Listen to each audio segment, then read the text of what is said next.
कंतारा एक ऐसी फ़िल्म जो कि अभी हाल ही में रिलीज़ हुई और काफ़ी ज़्यादा चर्चा में रही है और उस फ़िल्म से भी ज़्यादा चर्चा में उसमें दिखाए गए दई, यानी कि देव पंजुली देव, आखिर वो कौन हैं और कहाँ से आए हैं? साथ ही साथ में उसमें दिखाया गया गुलिका देव। इस मूवी में लास्ट सीन में ये दिखाया जाता है कि जो शिवा होता है, यानी कि जो हीरो होता है जिसके ऊपर पंजुली देव आते हैं, वो एंड में जंगल में जाता है और गायब हो जाता है और फिर उसके बाद मिलती है सिर्फ़ राख। अब ऐसे में पंजुली देव जिसके भी ऊपर आते हैं, आखिर वो कहाँ चला जाता है, इसके बारे में हम आपको बताएँगे। जब मैंने पहली बार ये फ़िल्म देखी थी तो सबसे ज़्यादा मुझे कोई सीन शॉक करके गया तो वो था लास्ट का जो एंड वाला सीन, मतलब कि जिसके ऊपर पंजुली देव आते हैं, वो पंजुली देव उस इंसान को जंगल में ले जाके गायब कर देते हैं। तो मुझे पहली बार में ऐसा लगा कि एक्चुअल में ऐसा हो सकता है कि जो पंजुली देव जिसके भी ऊपर आते हैं उसका शरीर भी गायब हो जाता हो, लेकिन ऐसा नहीं है। फ़िल्म में आपको देखकर ऐसा लग सकता है क्योंकि काफ़ी सारी चीज़ें फ़िल्म में नहीं दिखाई गई हैं, लेकिन जब मैंने इसके बारे में रिसर्च किया तो पता चला कि वो इंसान कहीं भी गायब नहीं होता है, बल्कि जो पंजुली देव होते हैं वो जिसके भी ऊपर आते हैं वो अपने का सारे के सारे कार्य संपन्न होने के बाद में, लोगों की समस्याएँ सुनने के बाद में, उनका जो समस्याएँ होती हैं उनका सॉल्यूशन निकालने के बाद में, जितने भी कार्य होते हैं सही तरीके से सफल हो जाते हैं। उसके बाद में जब वो विदा लेते हैं तो जंगल में जाके अचानक से गायब हो जाते हैं और जिसके भी ऊपर होते हैं उसका शरीर वहीं रह जाता है और कुछ समय के बाद में उसको होश आ जाता है। ये देखने के बाद में मुझे काफ़ी ज़्यादा अच्छा लगा क्योंकि मैं पहले कुछ और ही सोच रहा था।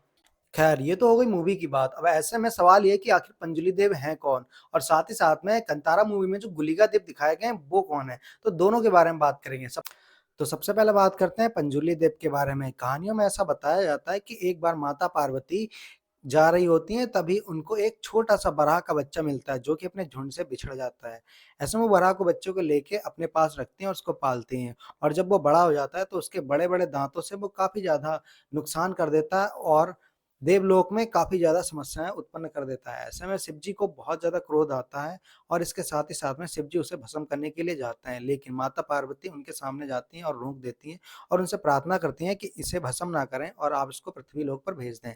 ऐसे में शिव जी बात मान लेते हैं और उसे जो बरहा होता है उसे पृथ्वी पर भेज देते हैं। ऐसे में उसको पृथ्वी पर भेजने के साथ-साथ में एक ज़िम्मेदारी भी दी जाती है कि तुम लोगों का कल्याण करोगे और उनकी फसलों की रक्षा करोगे। अब ऐसे में जो बरहा होता है वो ज़मीन पर आता है और लोगों की फसलों की रक्षा करता है और लोग उनकी पूजा याचना करते हैं और साथ ही साथ में उनको मानते भी हैं एक देवगण के रूप में और इसी रूप की शुरुआत होती है पंजुली देव के नाम से। ऐसे में लोग उस बराह रूप को ही पंजुली देव के नाम से जानने लगे और पूजा याचना करने लगे।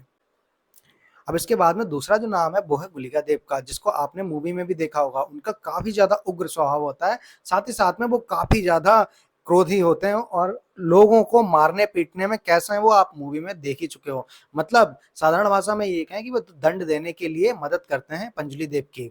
तो चलो आपको बताते हैं, गुलिका देव की कहानी शुरू होती है लोगों की कहानी और कथाओं से, जिसमें कि बताया गया है कि एक बार माता पार्वती भगवान शंकर को भस्म देती हैं चेहरे पे लगाने के लिए, जिसको वो लगाते हैं और एक कंकड़ आता है जिसको फेंक देते हैं। वो कंकड़ ये पूछता है कि मैं कहाँ जाऊँ? ऐसे में शिव जी ये बोलते हैं कि तुम विष्णु भगवान के पास में जाओ। वो कंकड़ विष्णु भगवान के पास जाता है और याचना करता है। ऐसे में विष्णु भगवान उसको अनुमति देते हैं पृथ्वी लोक में जन्म लेने की और एक औरत के गर्भ से उसको जन्म लेने की अनुमति मिलती है।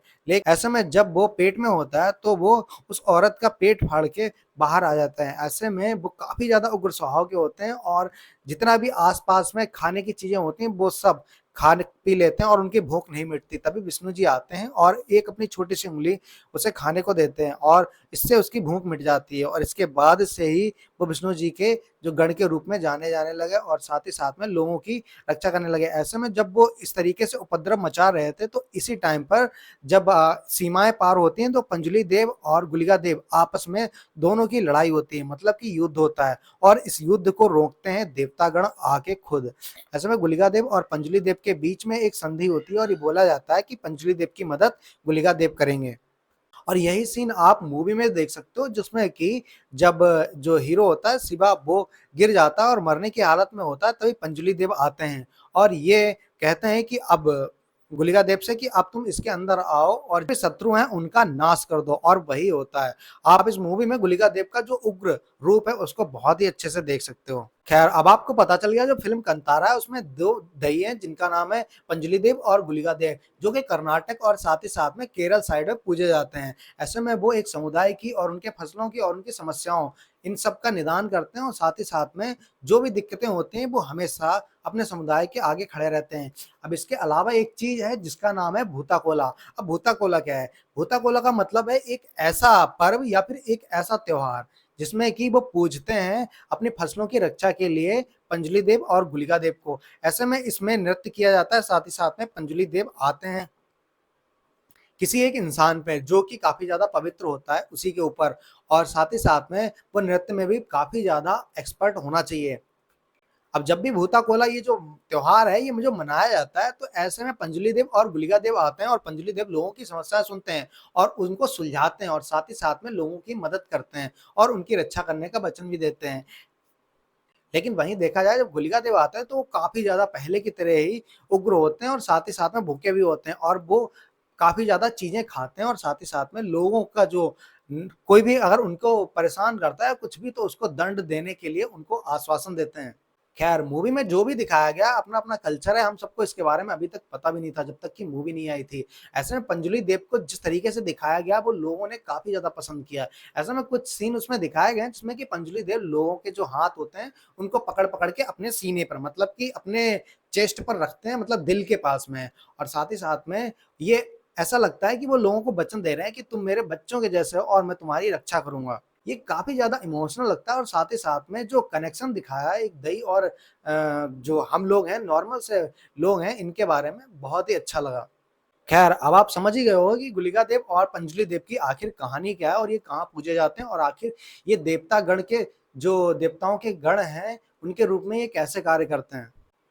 ऐसे में कहानी मुझे एक चीज़ सिर्फ़ कन्फ्यूज़ कर रही थी, वो कि कहानी के पहले जो मूवी आई थी कंतारा आज से 2 साल पहले उसमें दिखाई गई थी कि पंजुली देव गायब हो जाते हैं और मेरे लिए यही सस्पेंस की चीज़ थी कि आखिर पंजुली देव जाते कहाँ हैं? और अगर चले भी जाते हैं तो किसी इंसान को लेके चले जाते हैं क्या? ये चीज़ मुझे काफ़ी ज़्यादा परेशान कर रही थी। लेकिन जब मैंने इसके बारे में सर्च किया तो मुझे पता चल गया कि पंजुली देव जाते ज़रूर हैं। आप फ़िल्म के एंड में देखोगे तो पंजुली देव जाते हैं और पंजुली देव के बाकी जो रूप होते हैं उनसे मिलते हैं।